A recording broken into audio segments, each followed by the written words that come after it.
Seguimos reaccionando, enchismeando y viajando. Vamos a reaccionar como es nuestro deber en nuestro canal desde el cotilleo. Pues vamos a presentar un poco un caso, el que aquí hemos mencionado, pero solo mencionado, pero sí que ha estado en estos últimos tiempos en comentarios desde ese acoso y derribo que se le empezó a hacer mediáticamente, sobre todo en esta plataforma, ¿no? A los abogados que tiene contratado Rodolfo Sancho, ¿no? Tanto Marco García Monte como Carmen Balfagón y el señor Chipirras. ¿Por qué razón empezamos así? Porque vamos a hablar exactamente de la confesión de este hombre que en este país, bueno, en este país español, ¿no? Pero exactamente en Córdoba, creo que era cordobés el señor, o al menos ahí vivía, donde por medio quizás de violencia vicaria, que para el que no sepa qué es eso, es utilizar a los hijos para hacerle daño a la otra parte, ya sea desde la madre al padre o desde el padre a la madre, en este caso pues se vio claramente que era desde el padre a la madre. ¿Y qué hizo? Pues este señor quemó, suicidó primero a sus dos pequeños y luego los quemó en una hoguera. Este señor creo que lleva ya alrededor de 14 años preso, pero por alguna circunstancia ha declarado a un hombre que está haciendo un libro. Qué casualidad, aquí no se embarcaron tantos, ¿verdad? Como en el tema de Daniel Sancho. Sobre todo no hubo la investigación de Joaquín Campo, que es tan buen investigador, ¿verdad? Para haber sacado todo esto. Ni se lucró. No habría oportunismo o sencillamente las redes expusieron este tema en forma diferente. No les dolió tanto como el señor Arrieta. Pregunto, ¿no? Porque si te pones a verificar los dos casos, yo creo que Bretón no ha tenido tanta extensión mediáticamente como ha tenido el de Daniel Sancho. Y realmente, si aquí nos ponemos a ver, Daniel dice que fue un accidente donde empezó por una pelea, ¿verdad? Pero es que acá es el padre. ¿Y para qué? Para joder a la madre. Bueno, vamos a exponer un poco la confesión de este señor y vamos a seguir hablando, porque tampoco se le ha dado mucho repaso al abogado que siguió el caso de este señor ahora condenado, ¿no? Bretón es su apellido, no recuerdo el nombre exactamente, siempre se le ha hablado el caso Bretón, pero vamos a exponer para que ustedes lo puedan entender mejor. Ya les hemos dicho que se trata de un padre, perdón, que decidió, al tener una cierta, no sé cómo llamarle a eso, divariación, prescrita quizás o recomendada a su esposa por su actitud y todo lo demás, como no tener ya solución, y solamente, al parecer, a su mujer le recomendaron que para que esto cambie tendría que escoger el único camino que tenían, que era la separación. La mujer se separó, lo dejó y ahí vino todo. Vamos a empezar. Atentos. Como me ha recordado Alfonso Gea esta mañana en la reunión previa a este programa, el mayor sufrimiento posible a su mujer o exmujer, a la madre de sus niños, a Ruth Ortiz. Y todo lo demás es literatura. Así es, y así lo recogió la sentencia en 2013. Lo hace por venganza, porque no pudo soportar que Ruth la abandonara. Lo que pasa es que la hora da otra... Pues 2013 fue la sentencia, lo que significa que este señor pudo haber sido condenado por el 2010, quizás. Más o menos, vamos a ver. Versión, un constructo de la realidad que vamos a analizar para ustedes. José Bretón ha confesado con detalle, y está muy bien esta puntualización de nuestras guionistas, que son brillantes, porque recordemos que José Bretón ya lo hizo en su día, confesó en 2018 y luego en 2021. Lo que pasa es que ahora es verdad que lo ha hecho con más detalle, con más precisión, para este escritor, Luis G. Martín, que ha escrito un libro que se titula El odio. Y atentos, que la precisión y mejor detalles dan mucho dolor. Atentos. ¿Por qué lo ha hecho José Bretón? Pues según explica este escritor, dice que necesita decir una vez más que se arrepiente. Ruth fue a un psicólogo y el psicólogo le dijo que nuestra relación no tenía ningún arreglo, sin conocerme, sin hablar conmigo. Le dijo que la gente no cambia y que yo no iba a cambiar. Y ella decidió que era así, quiso creerle. Cuando llegué a casa y no había nadie, la telefoneé. Me dijo que ni ella ni los niños iban a volver. Ahí se acabó todo. Bueno, yo realmente entendería que aquí la cosa estaba bastante candente antes, porque por solamente los consejos de un psicólogo, tú no puedes tomar una decisión del todo. Aparte que yo tampoco entiendo la profesionalidad de una psicóloga o un psicólogo, ¿no? Que te dé ya en tu vida personal. Tú tienes que darle los consejos que sean y luego ya la persona que tome su decisión. Digo yo, ¿no? Pero de todas formas, si no hubiera sido esos niños, quizás también hubieran sido, los niños sí, pero ella también. Es que nunca se sabe, ¿verdad? Seguimos. En aquellos días yo empecé a sentir mucha angustia, no por la separación de Ruth, que me parecía lógica y aceptable, sino por mis hijos. Una separación siempre tiene consecuencias con los hijos, incluso si todo va bien dejas de verlos mucho tiempo, y yo no quería dejar de ver a mis hijos. La distancia es el olvido, pero además me obsesionaba la idea de que se educaran al lado de la familia de mi mujer, que a mí me parecía una familia tóxica, y me deprimía la idea... Lo que yo no entiendo es, claro, ya la mujer no sé si se manifestó, pero se pudo comprobar que esta familia tenía esos puntos de toxicidad que este señor mencionaba. Seguimos. de que mi hija Ruth y mi hijo José crecieran entre ellos sin estar yo delante. Ahí fue cuando empecé a volverme loco. Estaba claro que no quería negociar nada conmigo. Se tenía que hacer todo como ella había decidido que se hiciera. Por eso, poco a poco me fui convenciendo de que la única salida era acabar con la vida de mi hija Ruth y mi hijo José. Mataste a tus hijos para hacerle daño a Ruth, para vengarte de ella. De verdad que esta es la frase más dura que escucho, ¿eh? La única cosa que mejor decidí hacer es acabar con la vida de mi hija y mi hijo. Es que así escuchado desde la voz de un propio padre casi no se escucha en el mundo, ¿verdad? Y estremece. Seguimos. ¿De qué iba a vengarme? Yo estaba de acuerdo con la separación, me parecía bien. A mí no me parecía mal el divorcio, pero me atormentaba esa incertidumbre, el hecho de no saber qué iba a pasar con mis hijos. Aunque te atormentara la idea de que tus hijos crecieran al lado de la familia de tu mujer, ¿por qué no esperar a ver qué ocurría? ¿Por qué matarlos tan solo 3 semanas después? Por la impaciencia. Necesitaba que esa situación se acabara, Estaba claro que si los mataba se iba a acabar y para siempre. Porque ¿quién ya con un asesino? Si con lo otro que la psicóloga dijo que no iba a cambiar, ya la mujer se fue. Seguimos. Desaparecieran las dudas y la incertidumbre.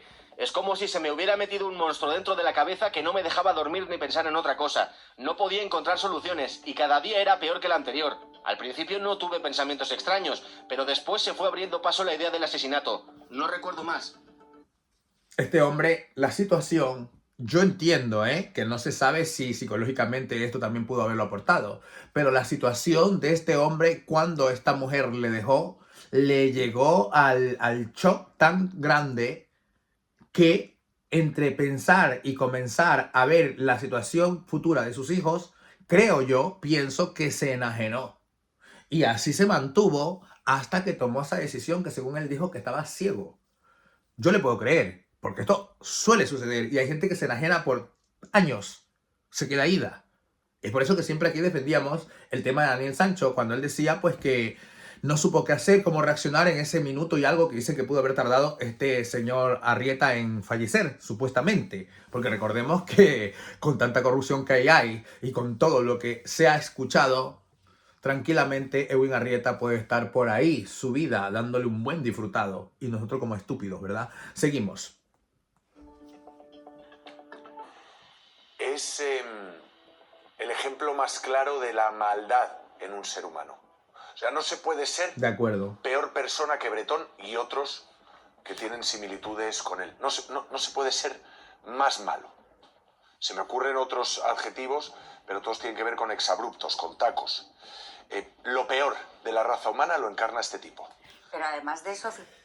Es que tener el corazón de quitar la vida, bueno, según dicen, el hombre en esta declaración explica los procedimientos que tomó, que fue empezando a los bebés durmiéndoles, por lo menos. Pero yo no puedo ni imaginar, ¿cómo se dice? ¿De dónde saca esa fuerza de voluntad para hacer un acto así? Yo es que me quedo... Una mosca la puedo matar muy bien. Algún que otro mosco con rabia. Pero cuando tengo que matar, por ejemplo, alguna araña, que hay tantas en esta ciudad y en esta casa, a veces que se me lían en las plantas, me empiezan a hacerme como para colgar ropa entre una planta y la otra, que yo me las termino matando y me dan pena, mucha pena. Pero es que hay demasiada y si no me terminan estropeando y no se deben, dice, hacer esto. Pero es que me toca, porque hay muchas y les tengo un pánico tremendo también. Pero no porque me puedan hacer algo, sino que no la soporto verla, su forma, su diseño, no lo soporto. Bueno, date cuenta cómo será tomar la decisión, o sea, la más dura, drástica y diabólica de tu vida, de quitarle a un ser humano la vida. Pero ya si me dices que eran niños y ya si le pones que son sus hijos, yo no he tenido un hijo, pero puede haber querido, o puedo haber querido, o puedo querer a un niño como si lo fuera. Y ya eso, vamos. O sea, si me encuentro con un vídeo que alguien está haciendo la recogida de salvamento de un animalito que han tirado, yo ya me podéis ver desgarrado con la historia, dándole las gracias al destino porque esta persona ha existido y a ese animalito porque le han salvado su vida. A ese punto llego yo. Y al resto te lo puedes imaginar. No sé cómo. De verdad, seguimos. Intentando justificar la situación, lo que hace es volvernos a contar que lo que le lleva a hacer este horror es perder el control sobre la pareja. No, este horror no, este macabro asesinato a sus propios niños, a su sangre de su sangre. Que yo puedo entender hasta el punto de que la familia, no por ser familia siempre hay que tenerla en un pedestal. Pero ya arrancando vidas y todo lo demás, ya eso ya está muy, muy por encima de lo que yo puedo entender o suponer. Que no le va a dar prioridad a una familia jamás. Claro está, porque los sentimientos puede ser que un amigo se porte mejor en características humanas que un hermano. Pero ya en el tema de quitarle la vida, bueno, seguimos. Sobre los hijos, perder el control de la situación que él tenía y la incapacidad cuando dice, me volví loco, perdona, no. O sea, lo que tú estás hablando es de una ira incontrolada que te lleva... Bueno, vuelvo a repetir. El me volví loco, creo que este señor lo puede asimilar tranquilamente con que su mente tendió a enajenarse de tanto shock o de tanta impresión, o quizás para lo que para muchos vemos como una negligencia, quizás yo la veo, de ese psicólogo o psicóloga, pues para él, que era el que lo vivía, pues pudo haber sido un shock tremendo que exista gente así. Porque yo he llegado a conocer gente como con esta profesionalidad que le llega a decir, por ejemplo, a un paciente que tenga cuidado con un amigo que puede estar metido en siendo cómplices de algo que le quieran hacer a su amigo, daño. Entonces, claro, yo digo, a ver, ¿es una psicóloga o es una investigadora privada de la policía? Porque yo creo que tienen unos límites, ¿verdad? No puedes excederte a dar ese tipo de opiniones que quizás pertenece a otro departamento o a otro ambiente. Es que todo está tan degenerado. Seguimos. A poner en marcha la solución propia de un rígido y controlador, que es lo que ha sido y ha demostrado y está demostrando con el testimonio en el libro. Yo creo que hoy, lo hablaba antes con Alfonso, es el día de recordar a Ruth, a la mujer, y también al comisario Serafín Castro, que murió y era amigo de Alfonso y mío. Perdonadme una sola cosa ante la intervención de este señor. Pero a mí me daría vergüenza que me sigan diciendo a la ex mujer o a la mujer o a la madre, que digan a la señora a la que era madre de los niños suicidados. Pero es que a mí me daría vergüenza, aparte de vomitivo, no sé. No, o sea, lo digo para que esa prensa tienda a darse cuenta del nivel, de la situación, del crimen, del horror, para que con eso que lo pueda ver, tienda a esta mujer reducir ese impacto de escuchar en cada noticia que vea a ella aliada como algo suyo, como su mujer o la madre de sus hijos, siempre está un algo. Pues aunque sea así, yo creo que en este caso deberían de por humanidad desligar, porque este señor, con todo los respeto a quien le tenga un poquito de, ¿cómo es que se llama? De amor, que pueden ser su familia, sus padres, como no, los padres siempre van a estar ahí, no se les puede, es su hijo, al final. Y eso es lo que yo siempre digo de Rodolfo Sancho, los padres están ahí, si es que lo apoyan, que no lo sé, pues se entendería. Pero es que de ahí, esto es algo que este señor sí que merecía que le haya tocado esto en Tailandia y que le renunciara el destino a su propia vida, con todos los respetos. Porque no tiene nada que ver con un Edwin Arrieta. O ese tema que dicen que él lo mató por dinero, cuando no hay dinero por ningún lado, no hay ni tan siquiera cuenta, y encima ese Edwin Arrieta era un pobre desgraciado, que quería vivir por encima de sus posibilidades aparentando. No tiene nada que ver eso con dos niños ángeles, dos niños puros, sin maldad.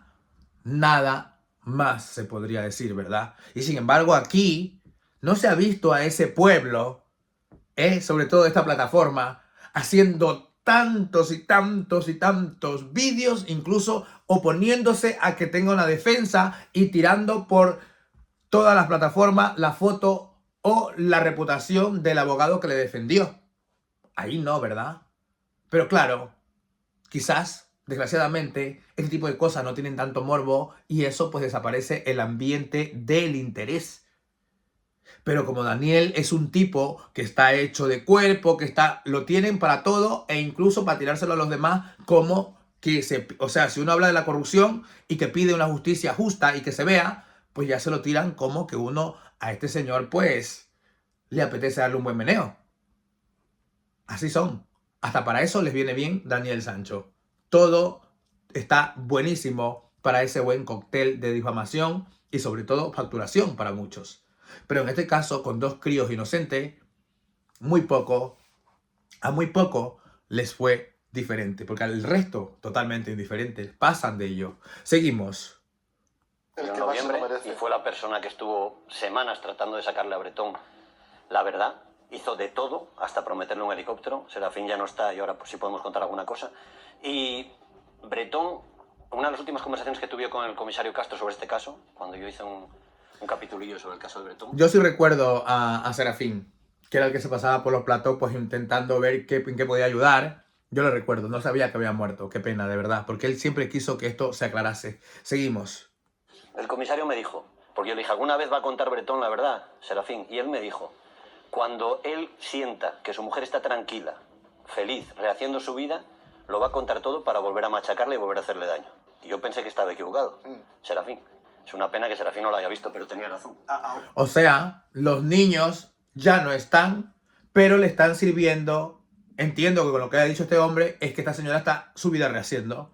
Este se ha enterado y ha sacado pues este bombazo como declaración para dejarle el momento dulce y feliz alterado a la mujer y volverla a enfocar en el sufrimiento que él una vez tendió por pensar y ponerlo en, ¿cómo se dice? Accionarlo, que es como lo ha hecho hasta ahora, ¿no? Porque ya habiendo asesinado a sus hijos, a la señora le arrancó el alma para siempre. Porque esto no se supera, perdonadme, se puede vivir el día a día y todo lo que quieras, pero esto es un trauma que no se supera. Y menos cuando no has visto ni siquiera su vida realizar. Eran unos pequeños angelitos y este padre no tuvo ese, ¿cómo se puede decir? Mínimo remordimiento. Ya hasta para darle esa medicina que los hizo dormir. No sé. Pero parece que los iluminados no son padres, ¿eh? Porque yo de esto no he visto absolutamente nada. Muy poco, la verdad. Seguimos. Edwin Arrieta es que interesa. Para hacer daño a su mujer, otra vez. Ahora que Serafín no está con nosotros, el comisario que lo llevó a prisión, que es el lugar de donde nunca debería salir este desalmado, he sacado de un cajón la copia de las diligencias policiales que él me regaló encuadernadas, para que no olvidáramos cosas que dijo Bretón en 2011, antes de matar a sus hijos. Y hay una frase que le dice a su mujer: yo no he triunfado, he fracasado, mejor mátame y tírame al río. No puedo vivir sin ti. Bueno, este señor de cualquier manera no vivía un amor, vivía una obsesión quizás. Es que perdón, pero es que este señor tiene en todos los aspectos que tú lo ves, ya su perfil es demoníaco. Su perfil es espantoso. Oye, perdonadme, sí, ya sé que a mí me habéis dicho muchas cosas y muchos lo seguirán pensando, que no pasa nada. Yo sé quién soy, pero es que este señor con esta reputación y todavía con este perfil, no me lo estoy inventando, lo puedes ir mirando, es tremendo. Lo siento, seguimos. Bueno, él escribe lo que él escribió, entre otras cosas, soy mala persona, escribió de sí mismo. Eso es. Lo que él escribió se queda en nada con lo que hace cuando se comete aquel error policial que dice que esos huesos, que son de sus hijos, y él lo sabe, son de animales. Él pasa varios días en la finca, mientras la policía levanta la finca entera, y de noche a los policías, entre ellos el comisario y otros más, les cuenta sus historias con prostitutas. Les saca una botella de manzanilla y les invita a manzanilla y empieza a cantar. Les pregunta a los policías si saca la guitarra. Hay un policía que le dice, vamos a dejarlo ya, la guitarra va a ser mucho. Les pone una cinta... A ver, Dios mío. O sea, qué rocambolesco, ¿no? O sea, esto tenían que haberlo frenado en un principio, con lo de todo el que le sacaba el té, que le sacaba todo, y luego la guitarra. O sea, tenían que haber... No, hemos venido a trabajar, entiendo yo, ¿no? ¿Cómo es que se prestaron para lo primero y luego lo frenaron? Es que me parece totalmente fuera de lugar y totalmente absurdo, ¿verdad? O sea, se estaban haciendo casi como un tailandés, un policía thai. Que acá fueron ellos que llevaron a Daniel pues ¿cómo es? Al Pan Biman creo que era, al restaurante ese más caro, el hotel, ¿no? Donde usaba el teléfono. Pues acá era el otro que le ofrecía el café. ¡Qué horror! Seguimos. Luis Perales insulta a su mujer y está así asistiendo al registro de la finca sabiendo que esos huesos sí son de sus hijos y viendo cómo ellos siguen buscando. Lo llamaron Operación Resplandor porque era la novela favorita de él, la novela de Stephen King. Este señor, yo, como siempre he dicho, no me gusta sin tener un título, ¿no? Ni un certificado de decir nada, pero yo podría entender que este señor sí que tenga rasgos psicopáticos, ¿verdad? Sí tiene rasgo de ello, pero claro, supuestamente digo, porque yo no sé qué se le detectó, pero se le ve de lejos. Esto sí que se le ve de lejos. Y es que hasta su gesto tan macabro, cochino y asesino es así. Es de un psicópata, realmente. A esto sí entendería que Laura Rodríguez en todo momento diga psicópata, psicópata, psicópata, no como se ha enseñado con Daniel Sancho. Seguimos. La que Jack Nicholson luego en el cine hace del padre que machaca a su familia, que persigue y machaca a su familia. Y él estaba muy fijado con esa novela y no pudo soportar, es mentira lo que dice, él no pudo soportar que cuando le da el ramo de flores a su mujer, ese fin de semana su mujer le dice que no, le da una carta y un ramo de flores y su mujer le dice que no va a volver. Y es ahí cuando arranca el plan de asesinato que tiene. Bueno, recordemos que... O sea que es un despecho al rechazo que lo tira a enajenarse para a sus hijos quitárselos de en medio. Como él mismo reconoce en el libro, casi me salgo con la mía, casi me voy de rositas, porque hubo un error en la identificación de esos huesos por parte de la primera forense, que luego vino a subsanar el profesor. O sea, todavía con un comentario de ese estilo, cuando eran sus hijos. Es que este señor ya, puedo decir, sí, que tiene eso. O sea, perversidad al 100%. Pero la psicopatía, solo me falta que me digan que eso dice su expediente, porque es que esto sí que atiende a todo eso. Es que eran sus hijos, es distinto.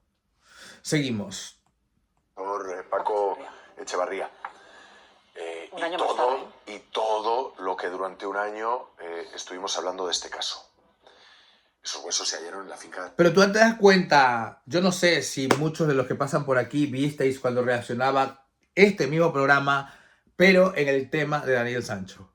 Todo era una revolución, un escándalo, y acusación, y acusación, y acusación, y en todos los momentos, y conexión para un lado, conexión para el otro. Aquí es como ya un momento de de reflexión, tranquilidad. No hay tanto escándalo con el horror que todo esto a mí me da solo escucharlo, ¿verdad?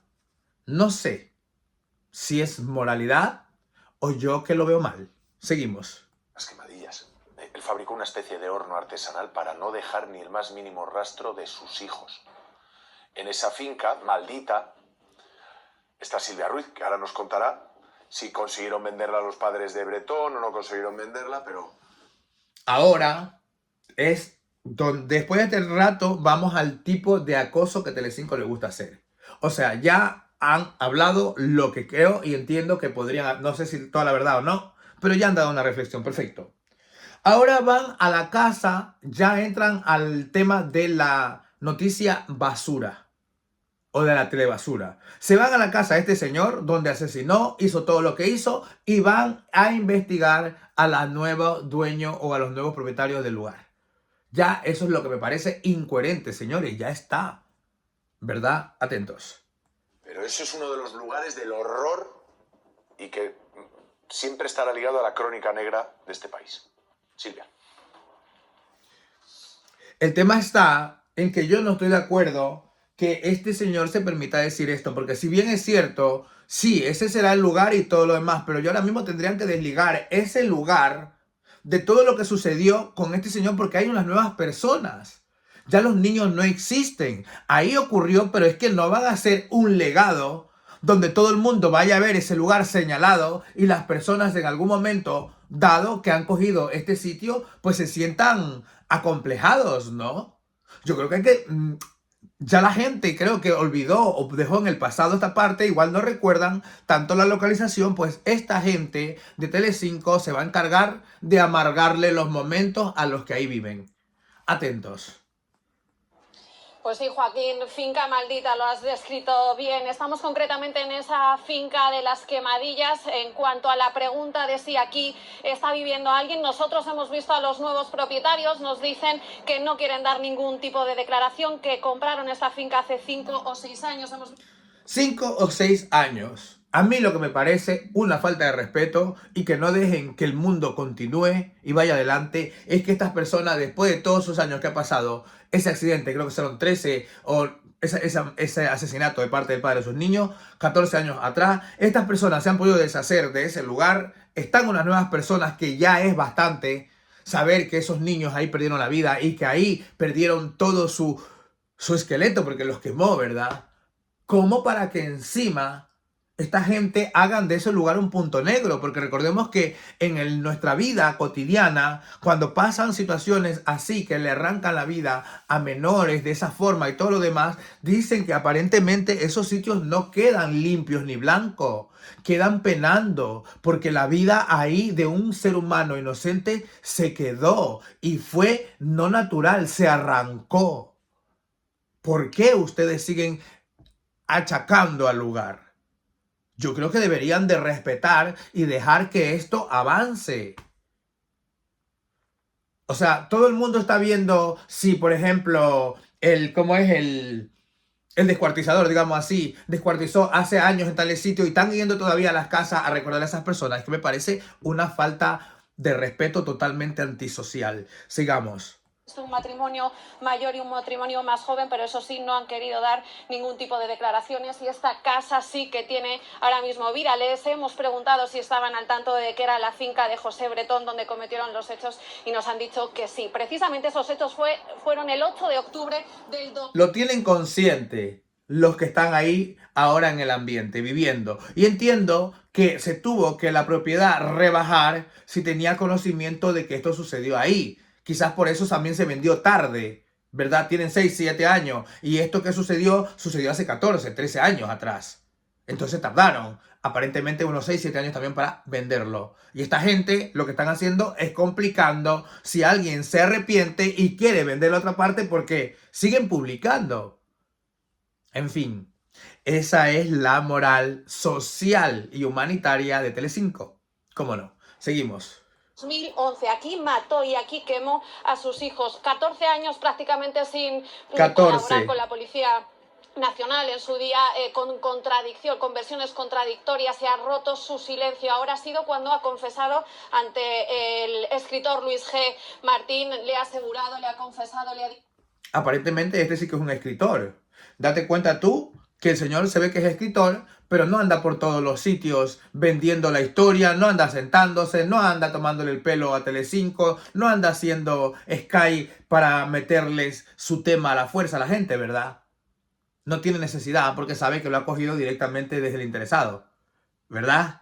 Aquí ya todos callados. Sin embargo, el otro supuesto periodista anda de perrodista en todos los sitios. Seguimos. que necesitaba de alguna manera arrepentirse. Incluso ha pedido escribir una carta de arrepentimiento para que salga en ese libro que se va a publicar en tan solo unos días, que se va a titular como El odio. Una de las cosas que asegura en esa confesión, después de varias cartas, unas 60 cartas que se estuvieron enviando entre el escritor y José Bretón, también un... Vaya, un tiempo larguito, 60 cartas. ¿Cada cuánto? ¿Verdad? Seguimos. Cara a cara en Herrera de la Mancha, en esa cárcel donde cumple condena, 25 años, está previsto que salga en 2036. Ahí es cuando le dice precisamente que le volvía loco solamente imaginarse que sus hijos pudieran pasar tiempo con la familia materna, una familia que ha calificado de La tóxica, casa. incluso... Muy bonita la casa, la verdad, el área, todo, muy bonito. ¿Quién no la va a querer comprar?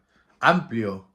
Vamos, seguimos. Que no lo hizo por venganza y que le pudo esa impotencia, porque ese crimen lo comete concretamente 3 semanas después de que Ruth Ortiz terminara con la relación. Y esta es la finca, una finca que abarca toda hasta el final de esa carretera. Estamos en un polígono, la verdad que los coches no paran de pasar. Es una calle donde...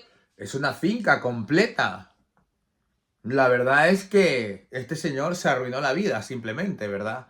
Y ponte a ver tú que esto pudo haber sido propiedad de quién, de la familia de él. Se entiende, porque si la mujer cogió y agarró sus maletas y se fue, es porque lo dejó a él ahí haciendo esto con sus niños. Y se entiende que haría esto con sus niños cuando le habría tocado una semana con ellos, ¿no? Es que... Seguimos. Se transita bastante y concretamente fue en esa finca, detrás de esos árboles, donde hizo esa hoguera, donde primero dio unas pastillas a sus hijos para dormirles y después los mató y después los quemó. Ese testimonio que ha hecho en el cara a cara... Y después les quitó la vida, hija, dilo así, porque de verdad es que duele tanto escuchar como ya la palabra hijos se siente que es como pequeños, ¿no? Y digas los mató, es que la crueldad ya se sabe. Yo creo que no vale de nada seguirla repitiendo. Seguimos. En esa cárcel, desde luego que pone los pelos de punta, es un testimonio desgarrador y esta era la confesión. No busqué información en ninguna parte, no hice ninguna investigación. Todos hemos visto muchas películas y somos capaces de imaginar algo así. Había 2 condiciones que tenían que cumplirse: que murieran sin sufrimiento y que los cuerpos desaparecieran luego para que no los encontraran. Es que él le impuso la condena eterna a su mujer, primero desapareciéndolo.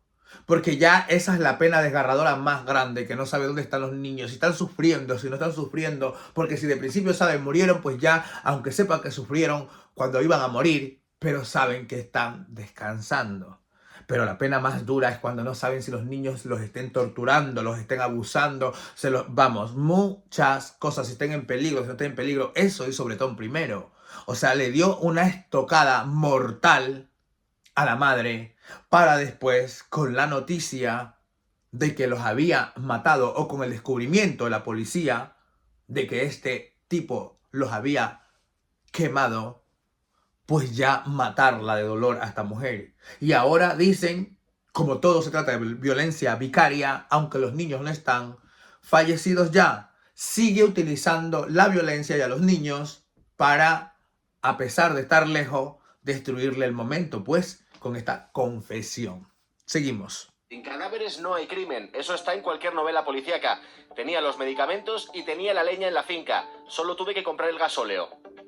¿Estás seguro de que los niños no sufrieron? Absolutamente seguro. Disolví las pastillas machacadas en agua con azúcar y se la di para que bebieran. Antes de poner los cuerpos en el fuego comprobé que no respiraban. Estaban ya muertos. No se enteraron de lo que iba a pasar. Confiaron en mí. Esta es otra frase tan dura, de verdad. Les machaqué las pastillas, les dije que se durmieran y comprobé que no respiraban antes de tirarlo al fuego. Es que, como si una barbacoa se tratase, ¿verdad? Sin pena ni gloria. Da la impresión incluso que hasta celebraba que ya los iba sus cuerpos gastando en el fuego. Seguimos. No hubo miedo ni dolor ni ningún tipo de sufrimiento. Cuando fuiste desde Huelva a Córdoba el día antes de matarlos, o incluso el mismo día, cuando los llevabas a la finca, ¿qué hablaste con ellos? ¿No sentiste compasión? La mañana del día 8 fui a despertarlos, pero cuando llegué a la cama, mi hijo José ya estaba despierto y me echó en los brazos para que lo cogiera. Al hacerlo pensé, vaya tela, que sea hoy el último. Es que lo explica de esa manera que yo creo que lo hace para dolerle a la madre, porque imagínate a uno que no conoce el tema, solamente poniéndote en el corazón, de ver que es un niño, ya te revienta el corazón. Y este señor lo dice sin nada de emoción, todavía que el niño le pedía, le estiraba los bracitos para que lo cogiese, que creo que era el pequeño. Último día que te vea, pero no puedo soportar la idea de que pases momentos allí. No recuerdo nada más, no sé si hablé con ellos, pero no hubo palabras especiales, no hubo despedidas ni sentimentalismo, yo estaba ido, solo pensaba en que todo acabara. ¿Cuándo te diste cuenta de que lo que había...? Y a mí, os lo juro que me da tanta impotencia saber que este tema había que escandalizarlo al máximo hasta para poner en evidencia a esos padres del momento que estén quizás en situaciones de problemas de familia, ¿verdad? Y que se les esté cruzando situaciones parecidas en la cabeza, ¿verdad? Esto hubiera sido bueno ponerlo como, ¿cómo se dice? Como una manifestación por internet, como han hecho con Daniel Sancho. Exactamente lo mismo, ¿verdad? Hasta para capacitación a la humanidad. Para, hey, un atento, cuidado con esto, ¿no? No, yo no lo he visto tanto como para con Daniel Sancho. Y esto sí que es triste. Esto sí que tiene dolor. Os lo juro que esto sí que tiene dolor. Todo el movimiento, toda la situación y además con víctimas aledañas eternamente adoloridas. Vamos, con su vida ya cruzada y marcada por siempre, que es la mujer, la madre de estos niños, perdón. En fin, vamos a continuar. ¿Qué has hecho? Era una monstruosidad. Allí mismo, al pie de la hoguera, en cuanto los cuerpos empezaron a arder. ¿Pero qué has hecho?, me repetía una y otra vez. ¿Pero qué has hecho? ¿Qué has hecho? Ojalá hubiera podido dar marcha atrás en ese momento, pero ya no había remedio. Fue allí mismo, delante del fuego, como si las llamas rompieran el hechizo. ¿De verdad pensaste que ibas a librarte? Por supuesto que lo pensé. Si no había cuerpos, no podían acusarme de nada. No podían condenarme. Estuve a punto de conseguirlo. Me faltó solo un poco más de suerte. Me faltó un poco más de suerte. O sea, él consideró que todo esto es una suerte. Es que es hasta diabólica su mentalidad. Entiendo. Si no, no podría llegar hasta ese punto que llegó. Seguimos. solo un poco más de suerte para que no llegase un forense a determinar que los huesos encontrados eran los de sus propios hijos. Vaya tela, se dice a sí mismo, que sea hoy el último día que te vea cuando tu hijo te abraza. Vuelvo a decir lo mismo, no se llamen a engaños. Es que yo les estoy dando masajitos a mi corazón. Porque sinceramente esto ha pasado mucho tiempo. Pero no deja a la persona, o un ser humano normal, al menos en lo que me considero, pues sentir dolor, ¿verdad? Bretón no está arrepentido. Nada. Ni le conmueve lo más mínimo lo que ha hecho con sus hijos, ni haberles quitado la vida. Ni lo más mínimo. Dice Bretón que la familia de Ruth es una familia tóxica y que quería proteger a sus hijos de esa familia tóxica. ¿Cómo es entonces la familia de Bretón, que ha estado siempre a su lado, mamaíta, dándole un beso? Ahí lo vemos. Al niño, ¡ay, mi niño! Iban a verle cada semana. ¡Ay, mi niño! Venga, ánimo, esto en el juicio. Cuando se ha cargado a sus dos nietos. Es que yo siempre he dicho pues que los padres son padres, ¿verdad? Ya, como este mismo hombre dijo, cuando ya estaban los niños en el fuego, se arrepintió, se le aclaró la cabeza, pero ya tenía que continuar, porque es que los niños estaban sin vida. No podían nada más que hacer, más que intentar limpiar su corrupta y maquiavélica decisión asesina. Es diferente que lo de Daniel Sancho. Aquí la madre, por supuestísimo, yo siempre he dicho que madre es madre, pero en este punto, como dije lo de antes, que iba a ser ya si los nietos están muertos, pero yo creo que como ella misma es madre con ese mismo sentimiento, tendría que haberse puesto de parte de la señora, la madre de estos niños, y a su hijo haberlo renegado como tal. Pienso yo que es la opción más rápida que hubiera elegido mi sentimiento. Seguimos. Sí, sí. Coño, si eso no es una familia tóxica, que venga Dios y lo vea. Hay una parte de... Aunque será más en el infierno, porque este va a arder en el infierno. Lamento mucho, aunque Ruth está absolutamente acostumbrada a estos detalles, pero para entender la crueldad de José Bretón, cuando él dice casi me sale bien, tuvo que venir un experto a sacar ADN nuclear de una muela de uno de los niños. No quedaba ADN de ningún tipo. O sea, dejó hecho polvo a sus propios hijos. Los desapareció por completo. Qué pena. Solo quedaron fotografías de estos niños. O sea, y encima, claro, la edad de los niños pues le favorecía más para poderlos desaparecer más pronto, pequeñitos. Seguimos. Porque él no se limitó a acabar con la vida de los niños. Él depositó sus cuerpos en esa pira que él fabricó, que él diseñó, y los dejó durante toda la jornada ardiendo. De hecho, había vecinos que pensaban que estaba... Los vecinos alertaron y el Infoca dio esa columna de humo, pero es verdad, Alfonso, tú lo recordarás, que se tuvo que extraer ADN, pero que para Paco Echevarría fue inequívoco. Él, al ver los huesos, se dio cuenta a la primera de que no eran huesos animales. Pero tuviste que recurrir al mejor de los mejores. Exacto. Así es. Pero lo que no se puede entender es cómo pudo haber un fallo en una situación de esa si se están buscando unos huesos en una finca de una persona en la que dos niños no aparecen. Evidentemente, si una persona... O sea, ahí tenían que haber hecho unos 10 análisis si no le salía bien, hasta que le saliera algo, porque tenía que salirle. ¿Cómo van a creer que les va a salir animal? ¿Quién falló en tan estúpido error? Digo yo. Seguimos. Exacto, pero tú sabes que la obsesión durante ese año que fue eterno, sí, principalmente para la familia y sobre todo para la madre, para Ruth, la obsesión de la policía era aquella hoguera. Total. Porque no era una hoguera normal, era una hoguera que tenía una huella térmica muy clara de forma rectangular. Un horno improvisado. Porque él hizo un horno crematorio, efectivamente, él colocó una plancha encima, una plancha metálica que proporcionó esas altísimas temperaturas para calcinar a sus propios hijos. Pero fíjate que con todos los detalles que estamos dando, con el tiempo... Dios mío, de verdad, ¿eh? Formó un horno, como quien dice. Claro, entre más plancha, más metal haya, pues más aumenta la temperatura. Qué mejor, ¿no? Qué terrible, ¿no? Qué maquiavélico. Que aparentemente dice que es por arrepentimiento. Por más que lees, lo único que ves es que cree que eso es lo que había que hacer y lo sigue pensando a día de hoy. Que hila con lo que comentaba antes Luis acerca del daño que quiere seguir haciendo a Ruth. Él piensa de verdad, con todas estas declaraciones que está haciendo, que no había otra forma. Él explica, que no Rocío, había en esa otra forma, charla, que era lo único que él podía hacer. Explica que después de esa separación, él tuvo una especie de alucinación. Es terrible, ¿eh? Bueno, aquí lo está diciendo esta mujer, que después de esa separación tuvo una especie de alucinación, que es lo que yo antes dije, que puede ser que a ese señor, lo que a nosotros nos parece una cualquier tontería, y ni eso, pasamos desapercibido, a ese señor, el que una profesional le haya dicho a su mujer, básicamente, una situación de otro profesional distinto, pues creo que lo dejó en shock.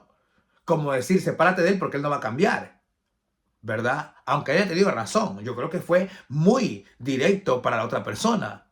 Tendría que haber, quizás, no sabiendo que era su mujer, haberlo hecho de otra manera más sigilosa, que ni tan siquiera ella se dé cuenta, para así pues, que poco a poco, entre más rato lo tratase, más ella despertase y no le dijese nada, ¿verdad? En fin, seguimos. Aterradora, así lo describe, porque lo único que le proporcionaba calma era la imagen de sus hijos muertos y no paró hasta que lo consiguió. Explicaba Alfonso el asunto de la hoguera. Él durante 15 días hizo acopio de leña y de gasoil, es decir, fue un plan planificado con detalle. De hecho, en un primer momento los investigadores se preguntaban si pudo recibir ayuda de alguien porque no cuadraban las horas. ¿Os acordáis de aquello? Sí, era imposible aquella cuadratura que él explicaba. En 10 minutos no te da tiempo a bajar al Parque Cruz Conde, donde él dice que los extravió, bajarlos del coche, eran niños pequeños, el niño iba pues en su carrito. Claro, porque los niños se buscaban supuestamente con vida, porque este señor decía que a él se le habían perdido. Nadie imaginaba que es que él los había perdido y desaparecido. Seguimos. Pertinente en su sillita, dejarlos en un banco y que se le perdieran. Pero todo aquello fue un año de trabajo no hay policial. esta historia es una basura, no hay ninguna alucinación ni ninguna... Nada, bien que lo digas. Aparte de todo eso Una basura. que estamos diciendo, luego habría que ver si está bien hacer un libro donde los violadores de la manada cuenten su historia, bueno, cada uno que tire con lo que quiera, ¿no? Yo ahí ya no me voy a meter en cosas morales. Pero él, además de todo esto, de comprar las pastillas, de preparar la leña, la hoguera, para quemar a sus hijos, Qué mal rollo, de verdad. Tanto trabajo darse para quitarse a sus hijos de en medio solo con el fin de hacerle daño a una persona. La madre de esos hijos. Seguimos. Tenerlo todo planeado. En ese rato, en ese tiempo que dice Patricia que le están investigando, él se pone en contacto con una novia antigua. Sí, con Conchi. Para recuperar a su novia antigua. Y en los ratitos libres que le dejaba la policía y la investigación, se escribía con su novia antigua. Es la maldad. Y le decía que iba a iniciar una Estaba nueva súper vida. arrepentido. Que iba a iniciar una nueva vida con ella y que tenían que quedar, que le iba a contar un montón de Un hombre cosas. que le iba a Es traer a decir, sus 2 hijos a una hoguera. Doctor Gaona, hola, buenos días. José Miguel. Sí, yo creo que este señor tenía problemas psicopáticos, de verdad, porque es que, ¿cómo puedes pretender tener algo? O es que este señor tenía un problema de soledad, no la soportaba, algún trauma quizás, y eso es lo que no pudo soportar, entiendo yo. Seguimos. Tuviste una parte destacada en el juicio. Fuiste uno de los peritos y además declaraste en la segunda jornada del juicio. Efectivamente, pero fue de manera exclusiva sobre la demanda que tenías en relación a malos tratos, no en la otra parte, en esta otra desgraciada parte que realmente... Para los niños. Yo he escuchado ahora mismo las declaraciones, he leído también los textos que se han vertido en el libro y también me he quedado pues sorprendido, ¿no? Esa sutileza de las expresiones, ¿no? El haber tenido suerte. ¿Cómo podemos asociar? Es que esto, vuelvo a repetir, todo es psicológico. Yo por eso es que ya lo he puesto en la parte psicopática, que sí que era un señor que tenía quizás rasgos de psicópata, pero es que en este señor se les ve los rasgos, porque yo creo que es lo que nos han dado siempre, por ejemplo, ¿no? Cuando dicen, bueno, vamos a hablar de la historia del psicópata tal, se le analizó que era psicópata, la psicopatía tal, la psicopatía cual, entonces claro, las expresiones, los rasgos, lo que te ponen como ejemplo de un psicópata es este hombre. Realmente. Vamos a dar un par de pinceladas y lo vamos a ir a dejar porque realmente quería, como entre otras cosas, comparar este tema, cómo se movió en el tema digital, mediático, aquí, con respecto a Daniel Sancho. Y aquí sí que se perdieron 2 vidas inocentes, muy inocentes y de una manera muy drástica, que esto creo que nunca se podría olvidar, sobre todo para la mente tan corrompida de ese padre. Seguimos. La suerte, en este caso positiva, con que no te hayan pillado literalmente con los cuerpos de los niños, ¿no? Eso no es tener suerte, eso evidentemente es algo que no tiene absolutamente ningún nombre. En aquella época en las que departí un montón de horas con Bretón en la cárcel, él en aquel momento parecía un tanto... Vaya, doctor... Esas características tan patológicas, sí. Sí, es que se nos ha ido la conexión, sí. Pero ahora la hemos recuperado. Continúe, por favor. Vaya. En las conversaciones con Bretón, ¿qué conclusiones unas sacó? Características patológicas respecto a su personalidad, lo que no quiere decir que fuese un enfermo mental. Eso es importantísimo. Pero, entonces, claro, no es un enfermo mental porque creo que el psicópata con la enfermedad mental es distinta. Porque entonces es normal. Ya me lié. Es que este señor tiene una expresión psicopática. Vamos a ver en la última pincelada. Aclararlo. Es decir, sus rasgos, la manera de ser, vulgarmente hablando, era tan patológico, tan celoso, tan controlador, tan reservado, tan esquizoide, que era una personalidad, evidentemente, que favorecía hacer esto.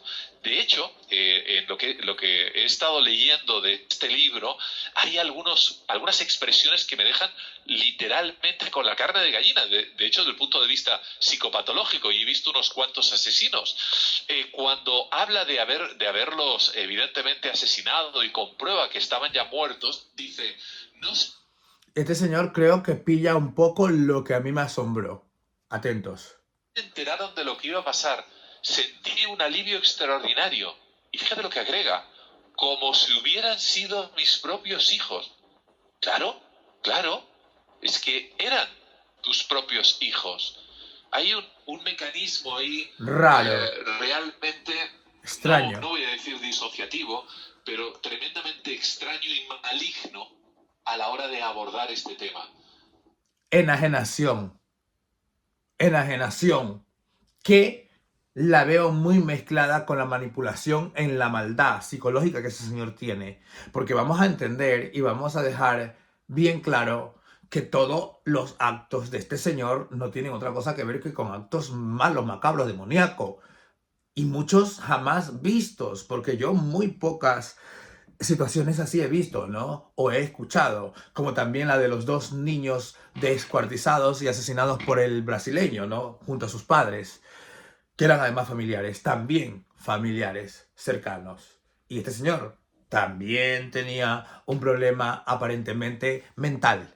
En fin, este era un contenido donde quería pues reaccionar a esa declaración de Bretón. Pues así, sin más, y me he puesto a hacer pues la comparación, ¿no? De cómo actuaba esta misma cadena con Daniel Sancho y cómo actúa, como les he comentado, esta misma plataforma con Daniel Sancho, y no han empleado lo mismo con unos niños e inocentes. ¿Qué te parece? ¿Es bastante diferente o les es indiferente la comparación? Dejármelo aquí en comentarios, pero realmente es un tema muy delicado y muy doloroso. Es que palabra que este hombre sacaba, a mí al alma me llegaba, porque ya les he parado los momentos. No me lo he podido creer. ¿Cómo ha podido llegar hasta ese avance de destrozo humanos, nunca mejor dicho, para con sus propios hijos, por dañar a una tercera persona, en este caso la madre de sus hijos? Aquí, en ese señor, pero si dicen que no tiene ninguna enfermedad mental, yo creo que no se lo han descubierto y que en algún lado seguro está. Y nosotros lo vamos a dejar aquí. Lo vamos a seguir reaccionando, por supuesto. Vamos a seguir comentando situaciones del día en chismes y cotilleos, como todos conocen, y seguimos saludando en este jueves a todos y deseando que sigan disfrutando de este día jueves con las mejores energías, allí donde todos los lugares, países y sitios que nos ven. Saludos y gracias siempre por estar ahí. Nos vemos en un próximo vídeo. Chao, chaito, chao.